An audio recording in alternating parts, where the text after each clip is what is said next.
Hi, everybody. It's time to look at more headlines again. Got more news. Seems like there's more news every day.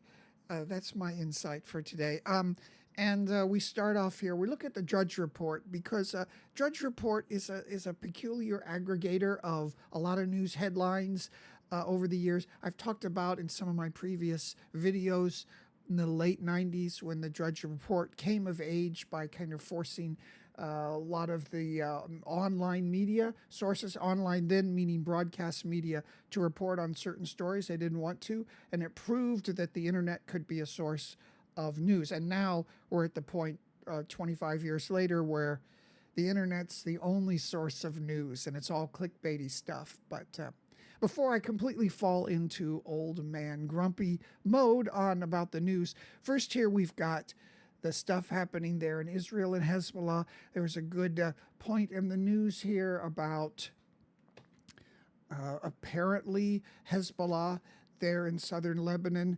lobbying Iran to let it have a full-scale attack on Israel, and Iran not wanting that to happen until their president is not at the UN, where he's preaching peace and cooperation, among other things.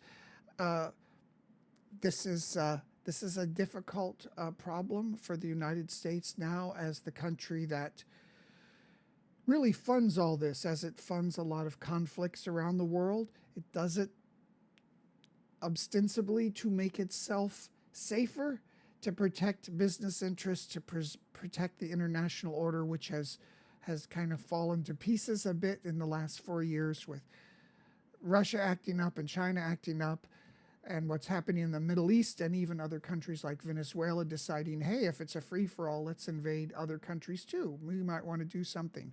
But I've talked about that more in other videos in the past. You can see here we've got Florida on alert.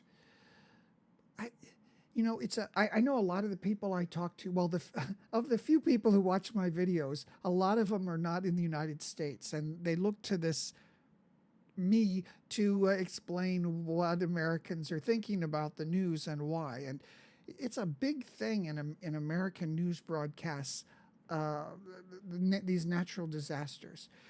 They're really played up, especially in the traditional to-air broadcast news. So we call the nightly news, ABC, CBS, NBC. The old grand news shows that would have a half hour of international news in the evening. And back then, well, before cable television, before the internet, it was thought, well, the market can only hold a half hour of national and international news a day. That's all anybody would ever want to watch. Nobody would want to watch a full-time news channel like CNN, or they couldn't have even imagined what the internet is like now, churning out news. But one of the things even today is anytime there's a hurricane, a big forest fire, and a big giant snowstorm, and then less frequently like an earthquake, it's blanket coverage, all the time fretting about this. To me, I always was bored with it. I mean, I understand there's human suffering, but we live in nature and this stuff happens. But you would be surprised from the U.S. perspective inside how much coverage these natural events happened. And they're always presented as they're incredibly unprecedented and astonishing, but they happen quite often. New York mayor indicted after investigation into federal corruption. Who cares? It must be a tough city to try to govern and negotiate in. Now you'll see I've got all the ads turned off on this site, as I do on all the sites. I'm like opening these in a private window to try to keep the garbage out. And in the past, I did like a whole video about why I do that. Because if you don't have the ad blocker on, a lot of sites, and even more so mobile sites, you can't even look at them because there'll be multiple windows of video with sound that open. And if you look back, way back, I used to follow like slashdot.org and boingboing.net. And in the early 2000s, I don't know if it was JavaScript or Flash, they started to put in these windows of videos that would pop up and use up your bandwidth. And back then, that was considered almost like virus behavior or Trojan behavior, that a site would be so, uh, you know, you know, presumptuous to start to serve you video without you deciding to click on the video. And there were all these blocks to stop this terrible behavior. Now it's common behavior everywhere, so everybody's got to get on these blockers. And I was pleased to see now the complete opposite of me. The tiny, tiny channel I have is this guy's giant channel at 15.9 million subscribers. And a lot of people have heard of him. Maybe most people have heard of him. This is Charlie, MoistCr1TiKaL. And he's just a guy who comes on and says stuff. Most of the time, I don't know anything about what he's talking about, the video games and some of the drama, but he's interesting to listen to. So I found myself listening to someone who I have no interest in the subjects, yet his presentation is interesting.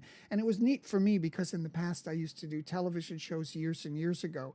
And when I started this channel, I wanted to redevelop how to be an interesting talker and a person and present myself. Well, this guy he's got it down, because even if it's a subject you're not interested in, it's said in a witty and kind of dry, funny sort of way and good points. So anyway, he got this point about YouTube trying to get you to turn off your ad blocker, and he makes the exact same point that I was making, and I was validated by this. Thank you, I feel seen.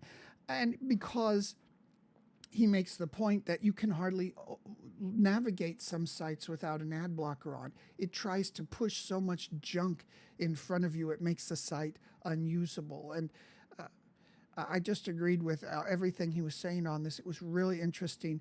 And, if I didn't have the ad blocker on a lot of these sites, you'd be seeing like crusty toenails. They serve you these ads and all kinds of video that plays with sound. It's just terrible. So thank you, Charlie. He has the same opinion as a tiny little person like I do have. Here's Roseanne Barr. I don't know. I didn't listen to what she actually said. Sometimes the media will tell you it's not funny when it's actually funny. But I would say, people of conservative bent in recent years, maybe the last 8 years, maybe more, have certainly conducted themselves in a way that gives a lot of ammunition to their enemies to try to make them look crazy. That's my point about that. I always liked Roseanne from the very beginning when she was on The Tonight Show years and years ago, and her show. There's so many copycat shows of that kind of style of family now that it seems like old hat. But when it came out, it was really something, and she was really something as well.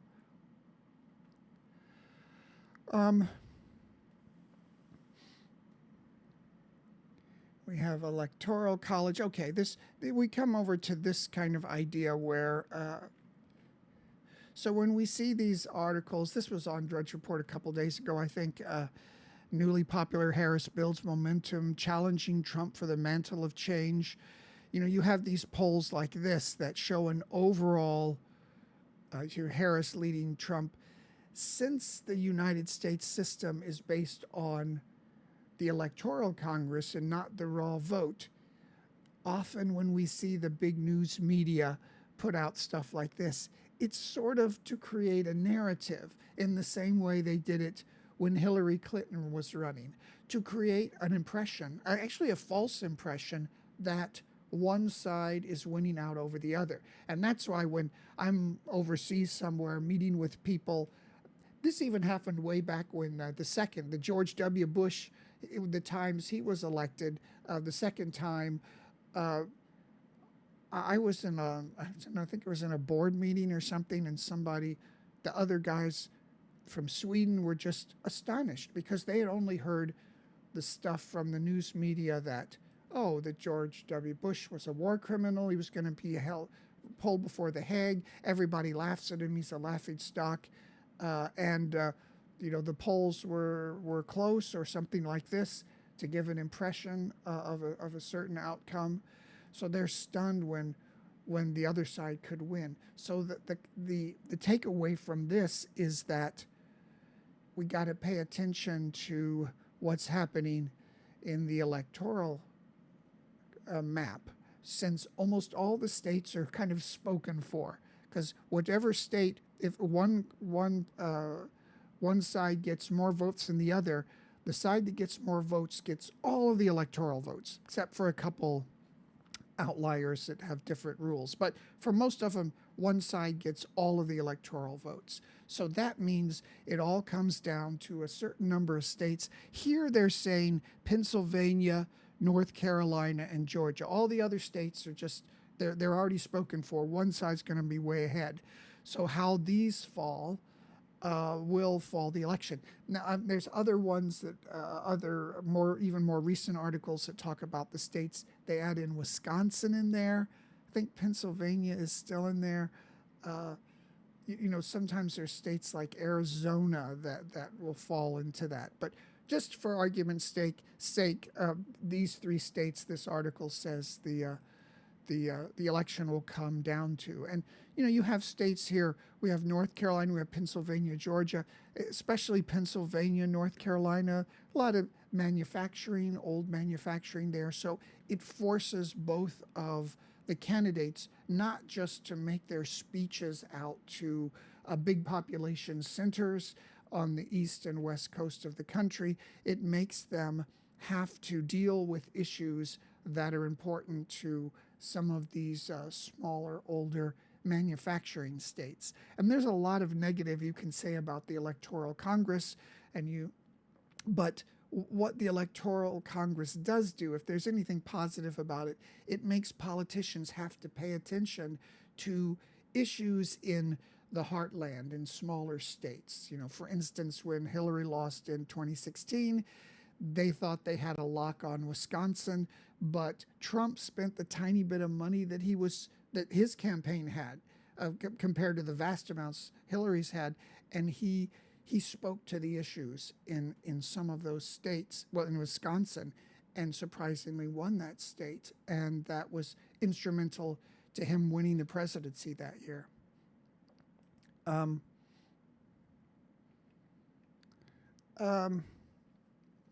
then, we do have these other little articles that came out where they're kind of poking at some of the predictions that people are making for the election. Again, at this time of year, we're going to see a lot of media that is saying that one side is going to win over the other, and some of it may be reporting that is genuine, but a lot of it is to create an impression, or unconsciously creates an impression in people that one side is just destined to win. But I do think there's a little bit of a favoritism there. Certainly, we see a lot of people very fearful of Trump and what he might do as president. Although he is a known quantity because he's been president before, and there are some fears about what he could do, what he might do, but again, we've seen what he's done as president before, and there's a certain amount of chaos and disorganization there that seems to create resistance to what he's going to do in any case. But we've got a lot of time before the election, and somewhere there's a great video from James Carville where he's saying so many big things have happened. We should expect a few more big unexpected things should happen. You've had 2 assassination attempts on Trump that kind of happened and then almost disappeared from the media very quickly. And we had a change in the main candidate for the presidency. A new one was appointed even after the primaries. These are really unexpected shocks and change to the systems, and to everybody's shock, the change of candidate suddenly left Trump on his back foot. Trump had one great debate with Biden in the beginning, and then he had a terrible one with Harris later. Lots of big excitement. So, what else do we have here? Saying stuff about Haiti. Again, some politicians on the right side have leaned into saying crazy things, Trump style. And, you know, I try to be nonpartisan here. I try to kind of to see what both sides of the situation. And it is true that there are crazy things that were done with immigration during this Biden administration. Lots of questions that have been asked, and then they were kind of reversed a lot of it at the end, their policies. So certainly Republicans could have a reason to say unrestricted illegal immigration in the United States should be controlled. You could say that there's a point for immigration reform of that way. But when you say things that are too crazy, that allow you to be painted as extreme or a crazy person, it doesn't do justice to the real events, the real issues that are out there. And you know, Trump is one of the examples of that. If you say things that allow you to be taken so far out of context, and Trump knows that's the case, it doesn't do justice to maybe some real issues that you and your base have and that should be addressed. What else do we have?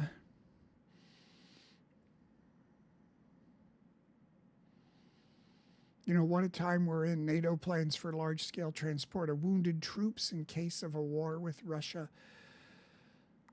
I've spoken about some of this in the past, but, you know, when we look back, I mean, if we step back from all of this that's going on in Russia and why it's happened and why it was allowed to happen, I think we'll say when we step back from history that after the end of the Cold War in the 1990s, the West, and really by that I mean the United States, that pays for everything and puts its troops in harm's way, it really messed up by not making sure that the new Russia that came out of the end of the Cold War was either completely reformed or defanged.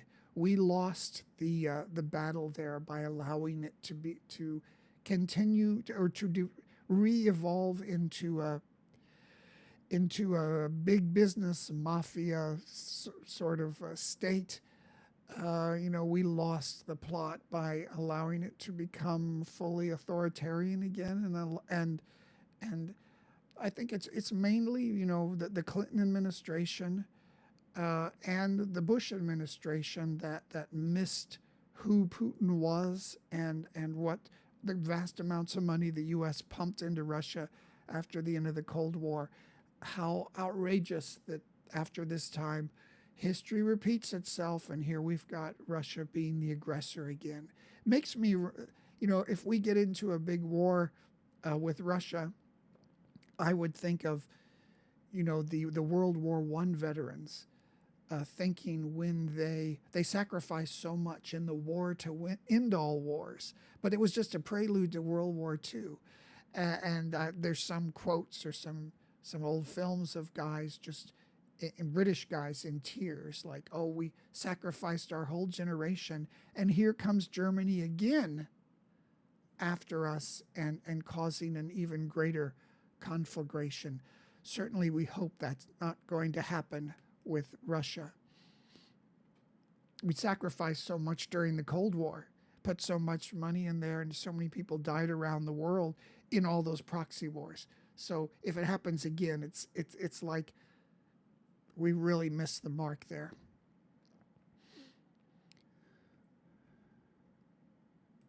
School threats proliferate. More than 700 students are arrested, like a 10-year-old boy.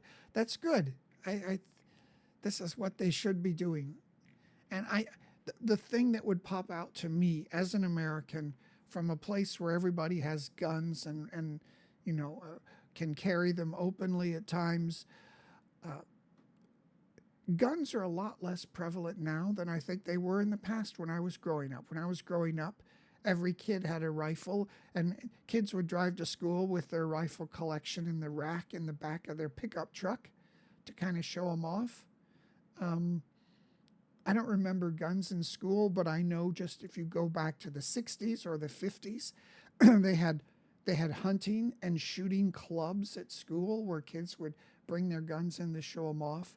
So the fact that we have angry young people that results in shooting, certainly if you didn't have the guns, you wouldn't have the shootings, but you'd still have this phenomenon of crazy young people who feel like they need to tell everybody they're going to shoot up the school. So the root cause of this is not just to eliminate guns, although that would help.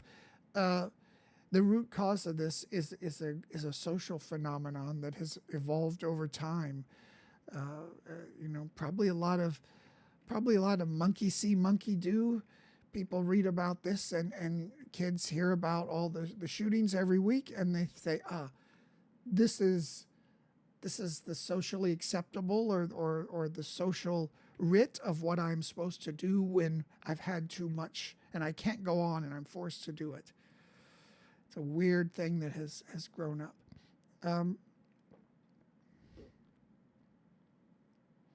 There's another interesting article. This is an absolute reaction to. So El Salvador was, one of those nightmare countries. Huge gangs controlled everything. So people in that situation where you have chaos, people will always push to the right, to a more fascist sort of hard-nosed reaction to it. They won't lay down and take it. And what happened in El Salvador, you have a strong man who came in, strongman president, and cleaned it up. He just put everybody in jail. And who would have thought that putting wrongdoers in jail would result in a lowering of crime? But it did. And this article talks about how the streets are finally safe to walk through at night. But of course, we have a liberal journalism, which is great. I'm not against that, but we can see the trends. The Western liberal journalists, they will immediately hand-wring and say, well, maybe someone was put in without the full due process. Or these countries, there were so many murders, the police weren't even investigating them. The dead bodies were just left on the street and they just threw them in a pit. At this point, this kind of solution of these mass prisons, that may be the only thing that will allow some sort of civil justice to grow in the country. It's not something that is ideal. And from the position of developed countries like the United States, you could sit back and say, oh, you didn't give them their just process. Or, United States, we read everybody their rights and give them a free lawyer and everything. Some of these countries down south from the United States have really been struggling. So this is interesting, and whether it works, I don't know. It can go too far. In the 80s and the 90s, Guatemala did this. They got a strong man down there, and he just killed everybody until people wouldn't put up with it. But if you can put everybody in jail and make the streets safe for a while, and develop some kind of civil justice system, good. But if you go too far and start mass killings of people go from feeling safe at walking the streets to not feeling safe again because of the government, and you'll have a reaction. Well, we'll see what happens in El Salvador, but for now, they kind of cleaned up things, it seems like.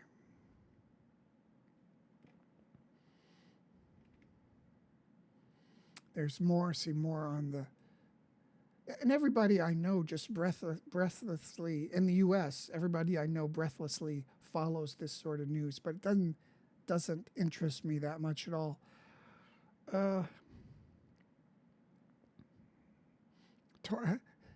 I've taken some long flights regularly in my life, and if they ever turned around for a toilet, I would be furious. So they turned around, landed original airport after 9 hours. Oh, no way. I'd say, I don't care. Just put a bucket in there for people to go in. Just keep going to where we're going. We got to land sometime. We'll figure it out then.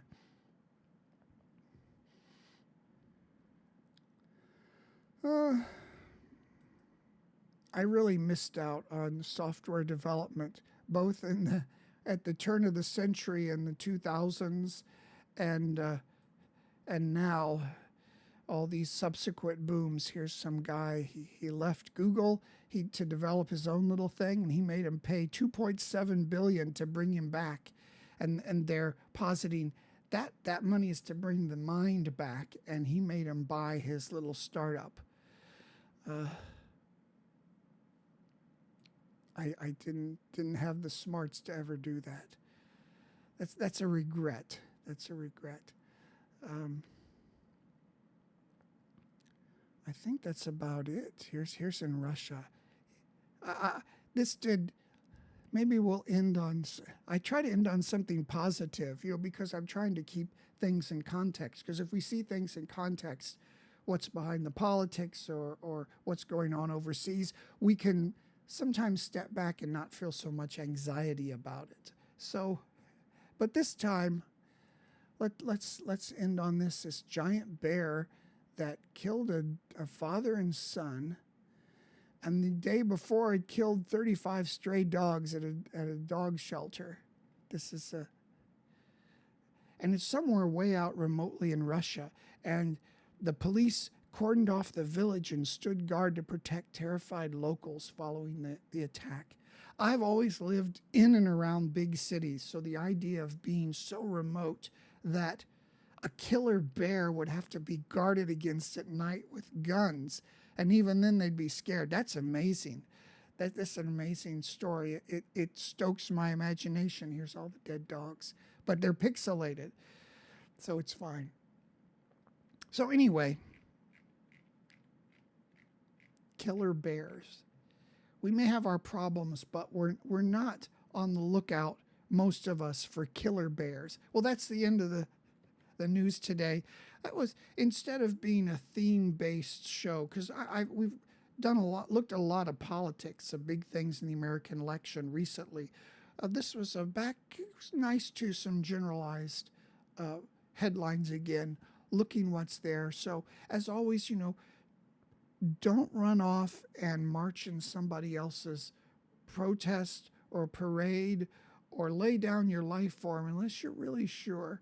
Make sure you understand what's going on. Make sure we know the sweep of history. So please like and subscribe my tiny little channel, and I'll be back again with you, and I do appreciate you. Even some of you who don't like some of my comments on Trump, please keep posting. Please like and subscribe. I would appreciate it. Thank you. See you next time. Bye-bye.